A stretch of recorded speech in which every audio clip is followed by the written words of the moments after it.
Bekas Perdana Menteri Datuk Seri Najib Razak tidak mengembalikan dana RM42 juta milik SRC International Sendirian Berhad yang dikreditkan secara salah ke akaunnya. Sebaliknya telah menggunakannya, kata Mahkamah Rayuan hari ini. Hakim Datuk Abdul Karim Abdul Jalil berkata perkara lazim bagi mana-mana pemegang akaun yang tersilap atau tidak sengaja menerima dana ke dalam akaunnya adalah untuk memulangkannya dan membetulkan kesilapan itu.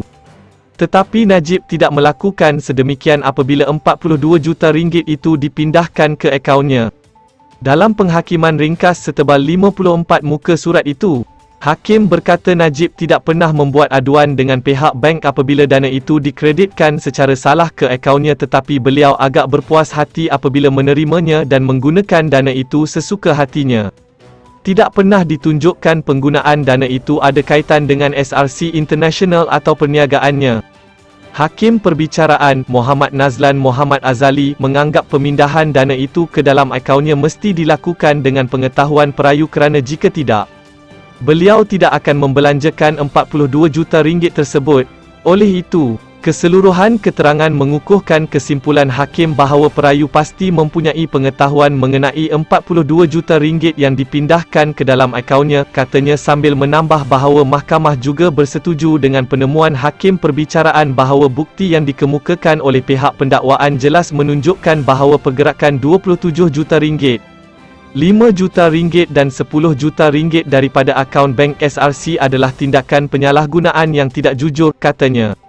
Hakim Abdul Karim juga berkata RM42 juta itu dimasukkan ke dalam akaun bank Najib dan tidak pernah dialihkan ke mana-mana akaun lain dan RM42 juta itu digunakan oleh perayu Najib.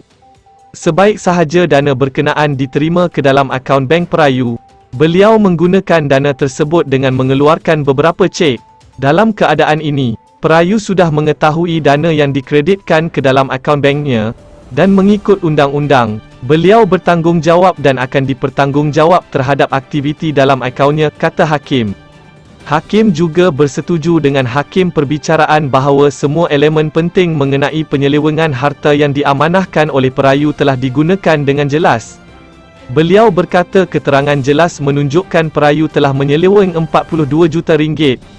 Subjek 3 pertuduhan pecah amanah CBT dan memindahkan untuk kegunaan beliau sendiri serta telah menyeleweng secara tidak jujur.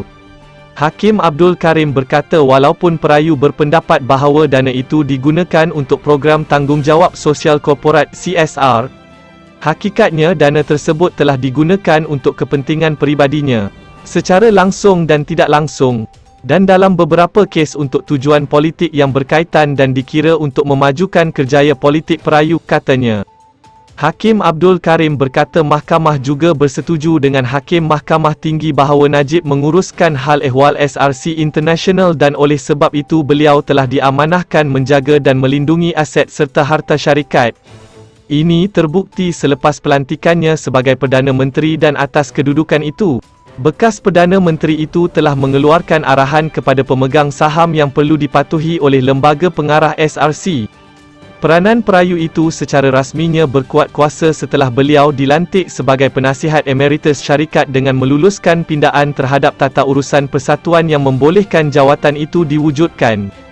Pelantikan ini bagi membolehkan beliau mengarahkan lembaga pengarah SRC untuk bertindak mengikut arahannya.